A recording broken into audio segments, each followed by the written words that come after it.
ជំរាបសួរនាងខ្ញុំឈ្មោះផាន់ធីតាជាគ្រូបង្រៀននៅសាលាបឋមសិក្សាហ៊ុនសែននារីសួស្តីកូនកូនទាំងអស់គ្នាតើកូនកូនសុខសប្បាយដែរឬទេចាចំណែកអ្នកគ្រូក៏សុខសប្បាយដែរដោយសារតែវិបត្តិ COVID-19 ដូច្នេះយើងនៅតែបន្តការរៀនតាមប្រព័ន្ធអេឡិចត្រូនិកចាថ្ងៃនេះជួបអ្នកគ្រូជាថ្មីម្ដងទៀតនៅមេរៀនគណិតវិទ្យាចាថ្ងៃមុនគណិតវិទ្យាយើងដល់អ្វីកូនចារបៀបរកពហុគុណរួមតូចបំផុតចាអញ្ចឹងដើម្បីរកពហុគុណរួមតូចបំផុតតើយើងត្រូវធ្វើដូចម្ដេចកូនសាកឆ្លើយមកកូនចាល្អណាស់ដើម្បីរកពហុគុណរួមតូចបំផុតយើងត្រូវបំបែកតួនីមួយៗតាមជាបគុណកតាបឋមរួចរកកតាបឋមរួមគុណកតាបឋមរួមនិងកតាបឋមមិនរួមចាថ្ងៃនេះយើងនឹងចូលមកមេរៀនថ្មីមួយទៀតហើយមេរៀនទី10វិធីបូកនិងវិធីដកប្រភាគនៅក្នុងមេរៀននេះគឺយើងរៀនដល់ចំណុចភាគបែងរួមនៃប្រភាគនៅក្នុងមេរៀននេះផងដែរគេចង់ឲ្យកូនគឺចេះរកភាគបែងរួមនៃប្រភាគអញ្ចឹងដើម្បីរកបានយើងមើលមកឧទាហរណ៍យើងទាំងអស់គ្នាកូនរកភាគបែងរួមនៃប្រភាគ2លើ3និង1លើ5អញ្ចឹងកូនមើលមកឧទាហរណ៍យើងទាំងអស់គ្នាកូនអញ្ចឹងដើម្បីរកភាគបែងរួមនៃប្រភាគយើងបានគឺយើងត្រូវគុណភាគបែងទាំងពីរបញ្ចូលគ្នាអញ្ចឹងកូនមើល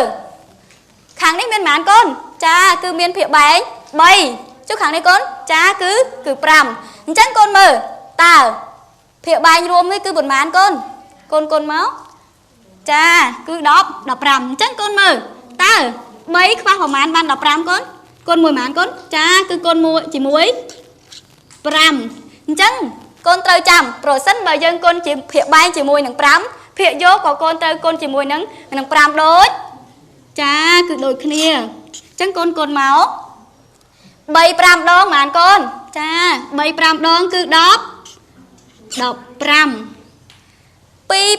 ន្មានកូនចា2 5ដងគឺ10ចាអញ្ចឹងកូនមើលមកប្រភាគយើង1លើ5ម្ដងចា1លើ5តើខាងនេះគឺមាន1លើ5តើខ្វះប៉ុន្មានកូនគុណជាមួយប្រមាណចាគឺយើងគុណជាមួយ3អញ្ចឹងកូនដឹងទេដឹងអ្នកគ្រូប្រាប់កូនខាងដើមបើខាងក្រោមគុណជាមួយប្រមាណខាងលើក៏គុណជាមួយប៉ុណ្ណឹងដូចគ្នាចាគឺយើងគុណជាមួយ3អញ្ចឹងកូនមក8ដង8ដងប៉ុន្មានកូនចាគឺ15ចុះ3 5សុំទោស3ម្ដងចាគឺ3អញ្ចឹងកូនមើលដូចនេះភាគបែងរួមនៃប្រភាគ2លើ3និង1លើ5គឺប៉ុន្មានកូនចាភាគបែងរួមវាគឺមានន័យថាភាគបែងដែលដូចគ្នាប៉ុន្មានកូនចាគឺ15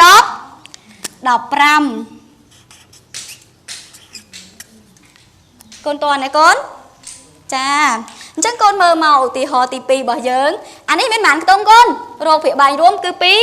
ខ្ទង់តែចំណុចខគឺយើងរកភាគបែងរួមដូចគ្នាប៉ុន្តែប៉ុន្មានខ្ទង់កូនចាគឺប្រភាគ3ខ្ទង់ខុសគ្នាអញ្ចឹងកូនមើលមាន2 4និង5 6អញ្ចឹងដើម្បីរកវាបានយើងគុណវាប៉ុន្មានកូន2គុណ1ប៉ុន្មាន1 4គុណនឹង5 6អញ្ចឹងកូនមើល1លើ2គឺយើងត្រូវគុណប៉ុន្មានខ្ទង់កូនយើងត្រូវគុណ3ខ្ទង់តែយើងមានប៉ុន្មានខ្ទង់ហើយគឺយើងមាន2មួយខ្ទង់ហើយអញ្ចឹងតើយើងត្រូវគុណ1ប៉ុន្មានកូនចាគឺគុណ1 4គុណ1ប៉ុន្មានទៀតកូនចាល្អណាស់កូនគុណ1 5 6ខាងក្រោមកូនត្រូវចាំភាគបែងគុណនឹងប៉ុន្មានភាគយកក៏គុណនឹងប៉ុណ្ណឹងដូចគ្នា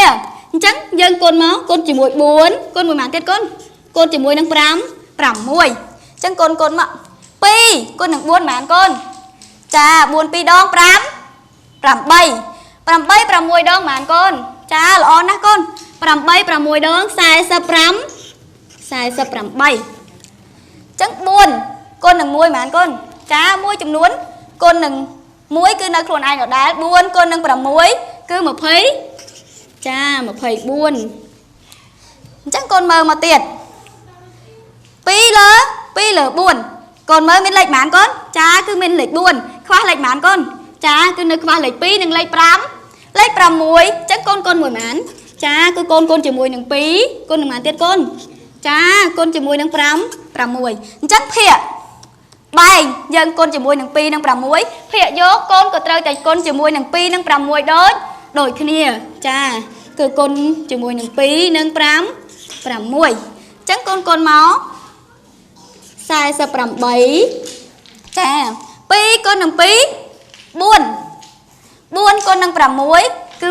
24ដូចគ្នាកូនចាអញ្ចឹងកូនមើលមកទី3 3លើ6ម្ដងអញ្ចឹង3លើ6យើងខ្វះលេខប៉ុន្មានខ្លះកូនចាគឺខ្វះ2និងខ្វះ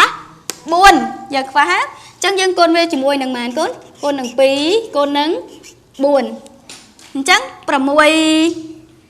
ដង10 12 4ដងប៉ុន្មានគុណចា45 48អញ្ចឹង3យើងគុណយើងត្រូវចាំថាគុណភាគយកភាគបែងនឹងប៉ុន្មានភាគយកក៏គុណនឹងប៉ុណ្ណឹងដូចគ្នាចាគឺយើងគុណនឹង2គុណនឹងប៉ុន្មានទៀតគុណនឹង4អញ្ចឹង3គុណនឹង2ប៉ុន្មានគុណ6 4ដងគឺ20ចាគឺ24អញ្ចឹងគុណមើល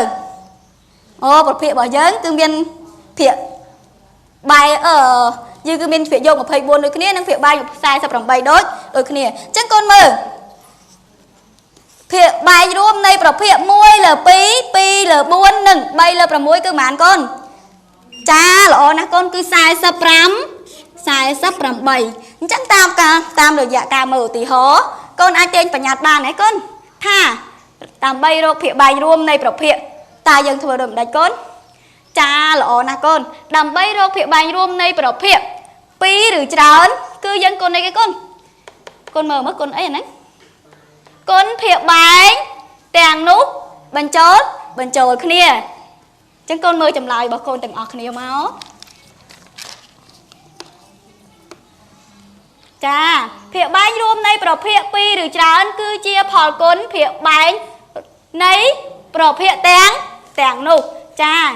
កូនឃើញទេគឺគុណទាំងអស់ហ៎កូនចាអញ្ចឹងដើម្បីចង់ដឹងថាតើកូនអាចគណនាបានឬមិនបានអញ្ចឹងកូនមើលមកឧទាហរណ៍យើងមួយអ្នកគ្រូនឹងឲ្យកូនធ្វើចូលរកភាគបែងរួមនៃប្រភេទខាងក្រោមដោយមុខធាគណនាកូនដឹងហើយណាមុខធាគណនាមានន័យថាម៉េចកូនចាល្អណាស់គឺការគណនាដោយផ្ទាល់មាត់ចាល្អណាស់កូនអញ្ចឹងកូនអត់អ្នកគ្រូចង់ឲ្យកូនមើលអ្នកគ្រូមិនអត់ឲ្យកូនគិតអាខាងលើទេអ្នកគ្រូគាត់តែចង់ឲ្យកូនឆ្លើយលឿននៅចម្លើយភាគបែងរួមនៃប្រភេទទាំង4ហ្នឹងអញ្ចឹងកូនមើល1លើ2និង2លើ3អញ្ចឹងកូនយក2កូនឲ្យ3ចា2កូនឲ្យ3ប៉ុន្មានកូនកូនឆ្លើយមើលកូនចាល្អណាស់2កូនឲ្យ3គឺ5 6កូនឆ្លើយបានល្អមែនទែនចាអញ្ចឹងកូនមើលមកខ2លើ4និង1លើ3កូនសាកគុណមកកូនយកមកកូន4 3ដងប៉ុន្មានកូនចាល្អណាស់4 3ដងគឺ10ចាគឺ10 12ចាល្អណាស់កូនគោ2លើ3 1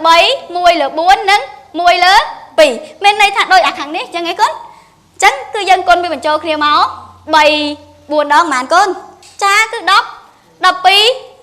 12គុណនឹង2ប៉ុន្មានកូនគឺចាល្អណាស់កូនគឺ24ចាអញ្ចឹងកូនមើលមកនេះអានេះលេខធំបន្តិចអញ្ចឹងកូនត្រូវគិតដោយការប្រុងប្រយ័ត្ន5 2ដងប៉ុន្មានកូនចាគឺ10គុណនឹង8ប៉ុន្មានកូនចា10គុណនឹង8គឺ80កូនឆ្លើយបានល្អចាអញ្ចឹងដើម្បីឲ្យកាន់តែច្បាស់ឲ្យកូនយល់កាន់តែច្បាស់អ្នកគ្រូក៏មានកិច្ចការផ្ទះផងដែរដើម្បីឲ្យកូនទៅផ្ទះដើម្បីធ្វើអញ្ចឹងសង្ឃឹមថាអញ្ចឹងក្នុងនេះកងដែរគឺគេឲ្យរកភាគបែងរួមនៃប្រភេទដដែលចាអញ្ចឹងកូនធ្វើតាមលំនាំមេរៀនរបស់យើងខាងលើដល់អញ្ចឹងវីដេអូអ្នកគ្រូសូមបញ្ចប់អ្នកគ្រូសង្ឃឹមថាកូននឹងខិតខំរៀនសូត្រ